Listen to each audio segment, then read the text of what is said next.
All right, so today there is another email that Edward sent on August 2nd. Subject, where are you? Attachment, Mom on the rampage. Dear Uncle Morton, Mom called your hotel. They said you never arrived. They said you canceled your reservation and gave your room to someone else. So where are you? Mom says you've been lying to us. She says you've always told lies, even when you were a boy, and she was stupid to think you might have changed.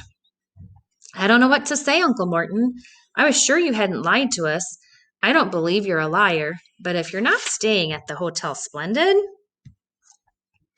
then why did you give us that number? Where are you staying? I told Mom anything might have happened. Maybe you banged your head and you don't know where you are anymore. Or maybe you're in the hospital covered in bandages and no one knows who to call. Maybe you've been kidnapped. You're always talking about your enemies. Do you need us to pay a ransom? I hope not, because your tab with Mom is already getting long enough. Mom doesn't think you've been kidnapped or bumped your head. She says you're just a selfish pig and you always have been. And once you've collected your dragon, she never wants to see you again. I'm sure she didn't mean it, Uncle Em. Little sisters are always saying stuff like that. Emily does too. The next day, she's forgotten what she even said. Mom's probably just like that too. But even so, I think you should call her ASAP. Eddie. Okay, here's another email that he sent on August 2nd. Subject, the zoo. Dear Uncle Morton, Mom is about to call the zoo. She's going to ask them to take the dragon away. I tried to persuade her not to, but she said it was the dragon or her. I said the zoo probably wouldn't want her. She said I should be careful because I was treading on thin ice. I don't know what she meant, but I didn't want to ask. She had that expression on her face. Do you know the one I mean? The one that says, "You'd better keep out of my way." So I have. Edward.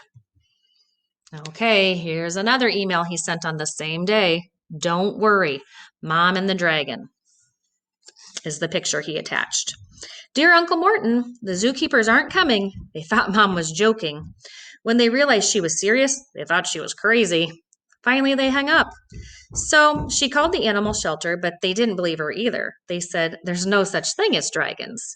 Mom said, come here if you want to see one. And that was when they hung up too. Now Mom doesn't know what to do. She's threatening to kick the dragon out to the street.